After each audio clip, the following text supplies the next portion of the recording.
So I had a hearing just now and talked to my crappy attorney and had to listen to this fucking mentally retarded guardian ad litem lie and say that my kid was just fine or whatever, and she doesn't fucking know. She has no fucking idea. She's a fucking child trafficking bitch as far as I'm concerned. But yeah, I've made it clear several million times that my kid is not safe, that he's in a dangerous place. He was sent to dangerous people. We were hunted down because the first several times people tried to take him didn't work. So they did some extra this time. And they had women murdered, actually. And that was their way of getting me to run away, and like basically try to escape town. And I did, and I ended up being run all over the United States. And it took them over a year, but they finally ended up getting my kid in Albuquerque, which it was a mistake to go into Albuquerque at all. Albuquerque is a terrible place. I lost my dog in Albuquerque too. They ended up taking my dog. I'm pretty sure they sent her to a kill shelter. She didn't even have a chance, and that was just not right. There shouldn't be any kill shelters nationwide. There's if people can figure out how to do that with their own animals. We don't need for there to be shelters specially designated to kill animals. That's fucking retarded. There is occasionally an animal that needs put down. That's one thing. But just to have a whole ass shelter that is, if an animal stays there longer than 5 days, they get put down. That's a little bit drastic and dramatic.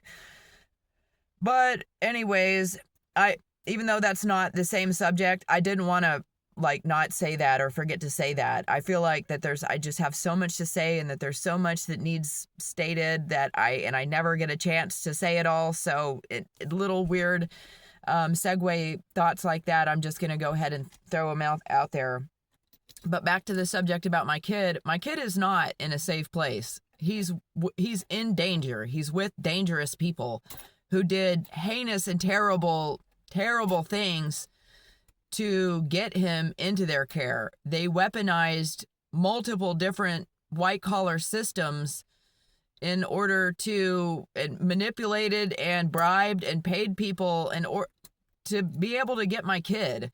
And I've made it clear to this attorney and to other attorneys that this one especially, because this is one of the attorneys that I've had since my son was sent to my family, who I know are traffickers.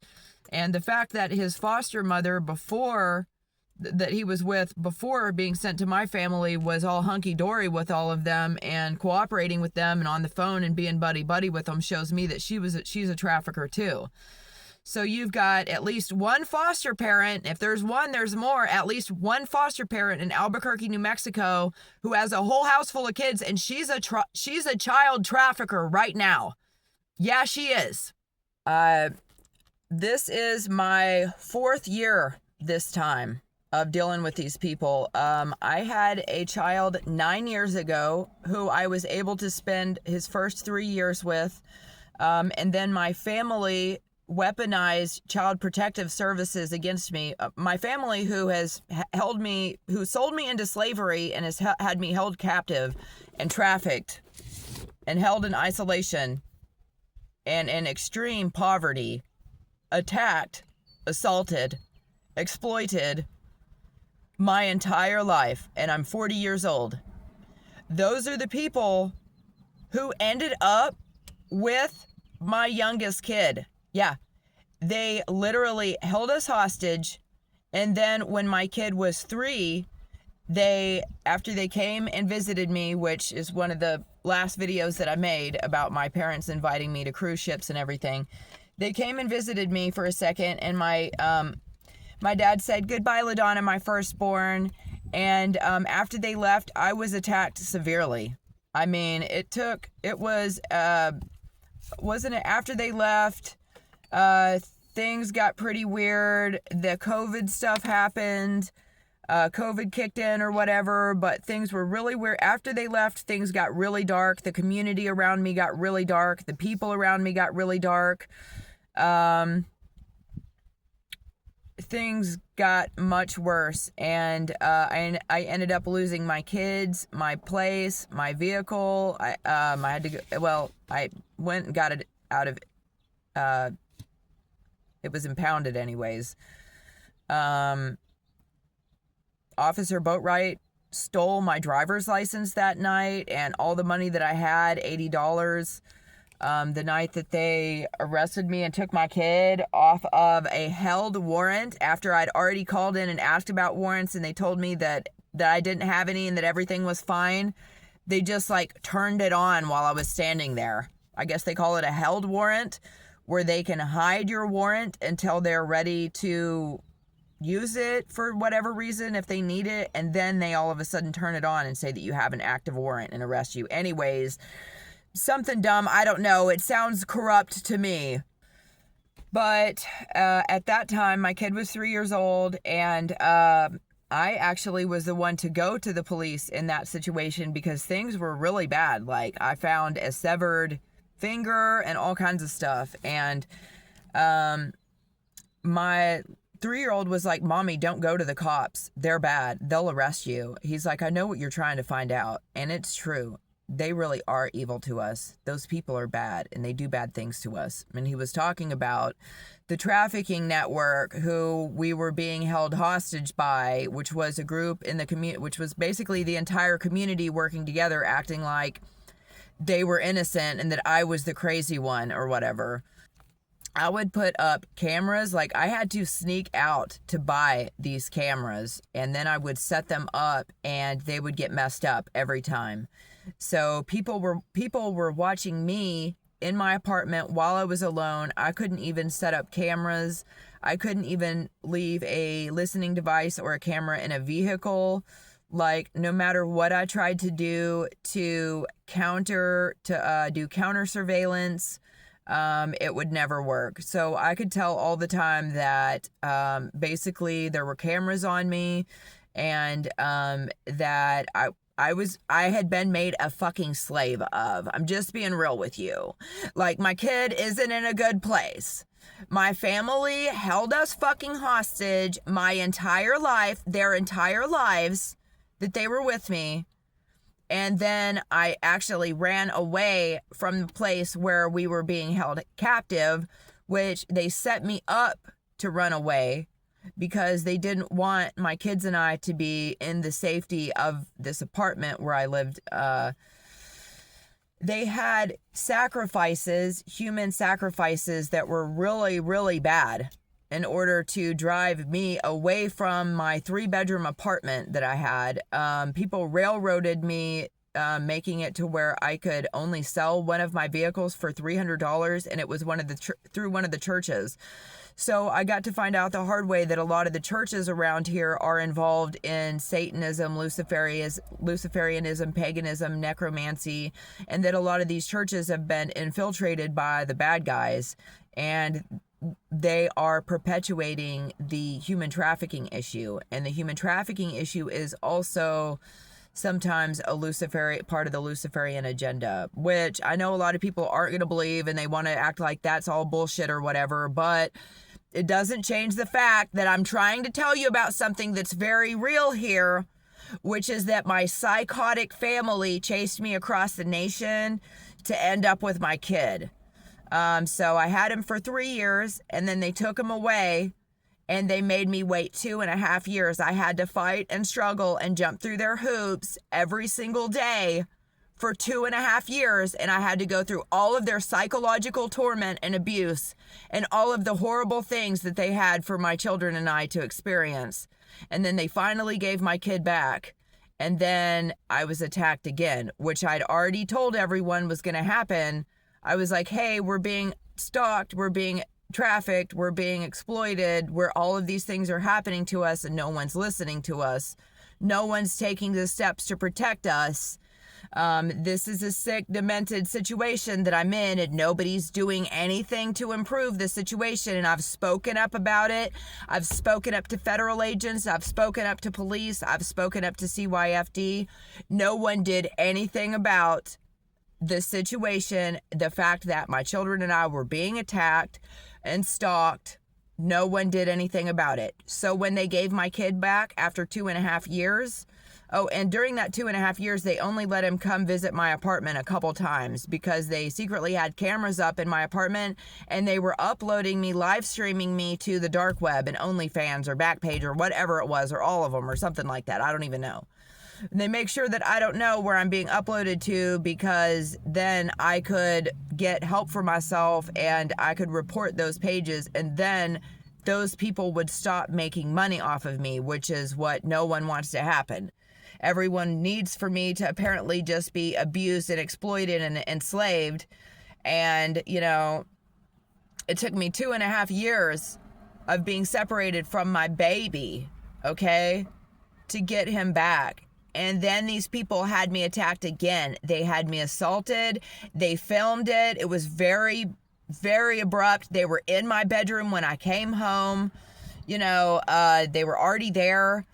They had other women assaulted. They had other women assaulted to death.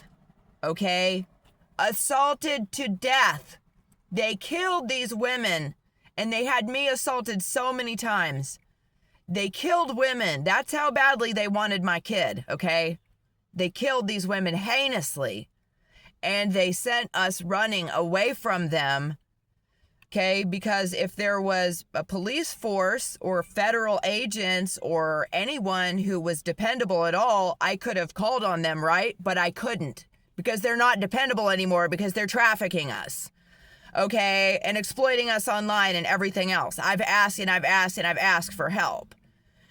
So my kid and I get chased across the nation. I end up going to Amarillo, Texas, and I walk into the sheriff's office and I try to tell them, like, hey, my family, they're catfishing me online.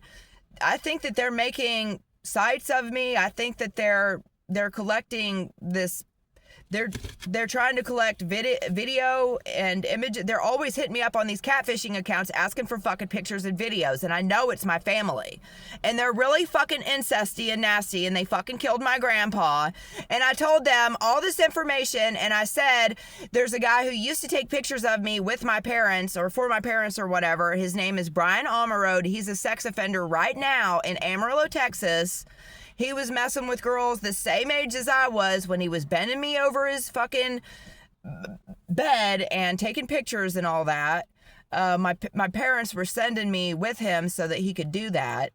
I was like, here's somebody who's part of it. They're part of this child trafficking circle and this child exploitation circle. You can't go question them, because these people are trying to take my kid, and my kid's in danger. He's going to end up with these traffickers who make illegal incest pornography if you guys don't do something about this. And you know what they did? They didn't do anything. They did fucko. They did fucko, dude.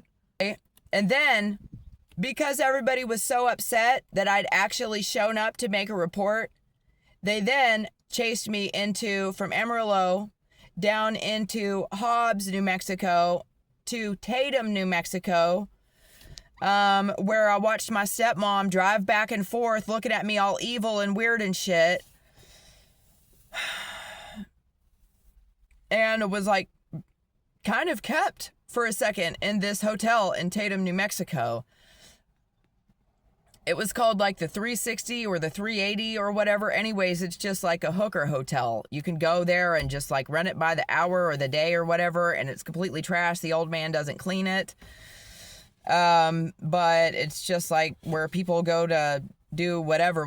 But apparently after I left, the bad guy stalkers who were following me moved in there, and they might still be there. I don't know. But people were after me so hard for my kid that I knew that they were going to try to use him not going to school while they were chasing me down as an excuse to have him taken away by CYFD or CPS, because CPS will take a kid in a heartbeat for any reason. for any reason, especially apparently if people throw them a few bucks or whatever, or if they're in certain gangs.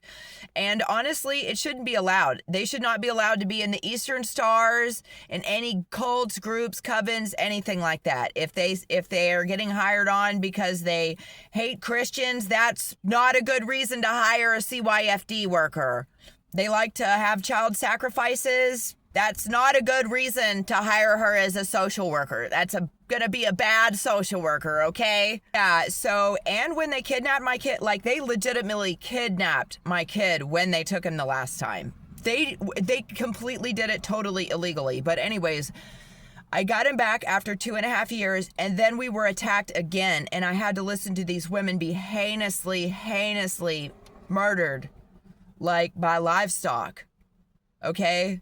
Like, they got assaulted by livestock until they died, like that. It was the most heinous experience of my entire life. I ended up with amnesia for over a year. So me and my kid, I ran with my littlest kid for over a year.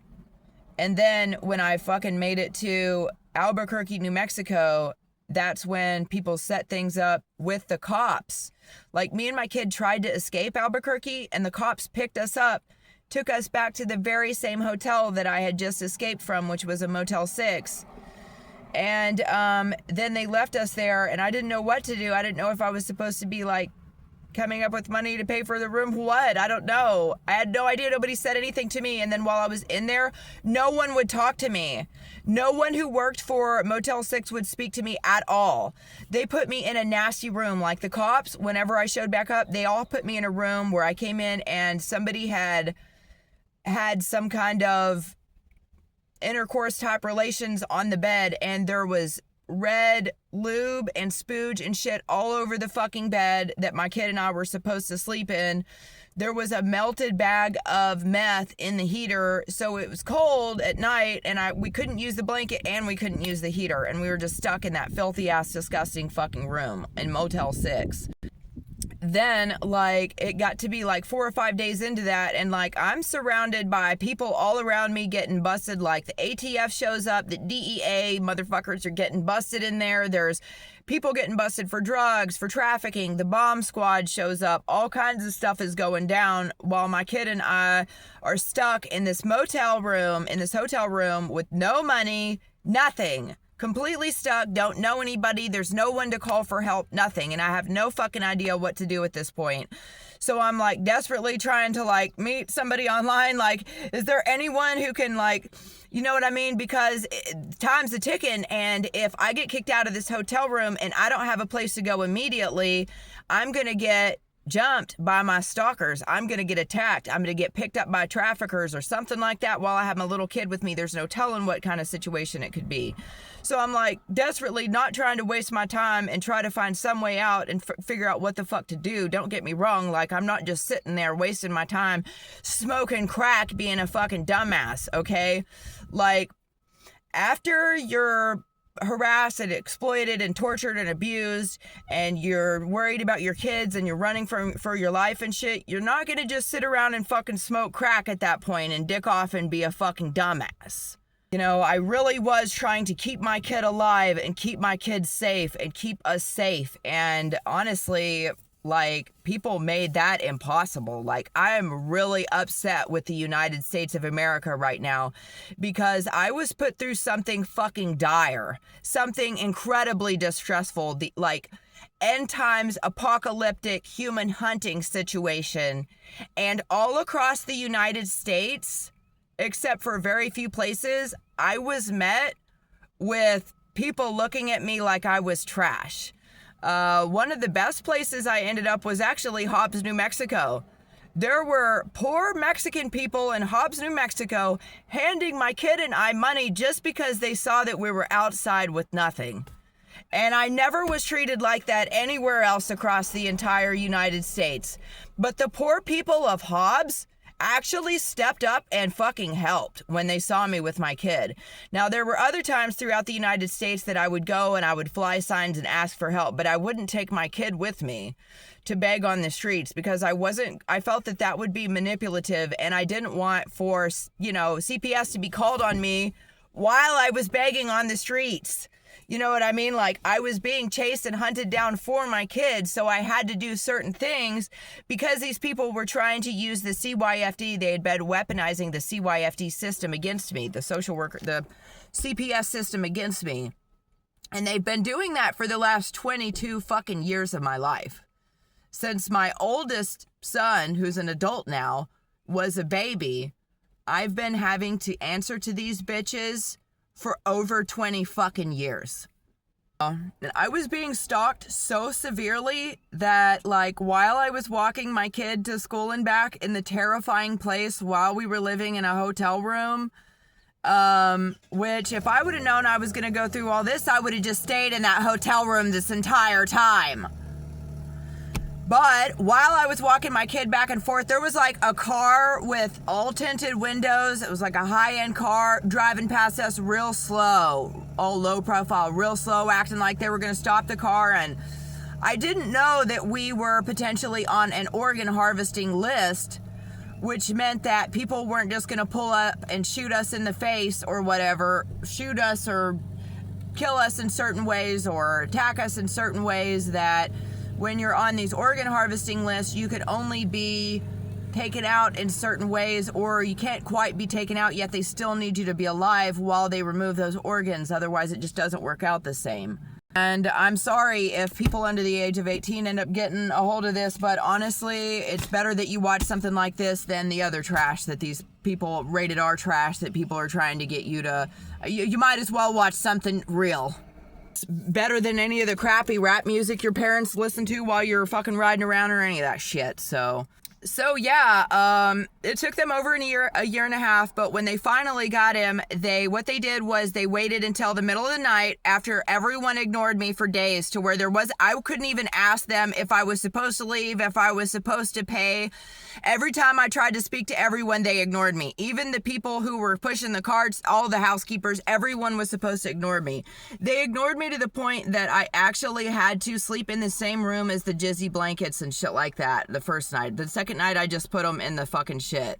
I was like, no, you guys aren't setting me up with the kid in a room where you put jizz all over the blankets. Fuck that. Oh, and they desperately wanted me to turn the heater on so that their burning meth that they left on the heater, melted meth that they left on the heater, would burn and fill the whole room with meth smoke, so that my kid and I would act all gacked out and smell like cat piss and weird, fuck no.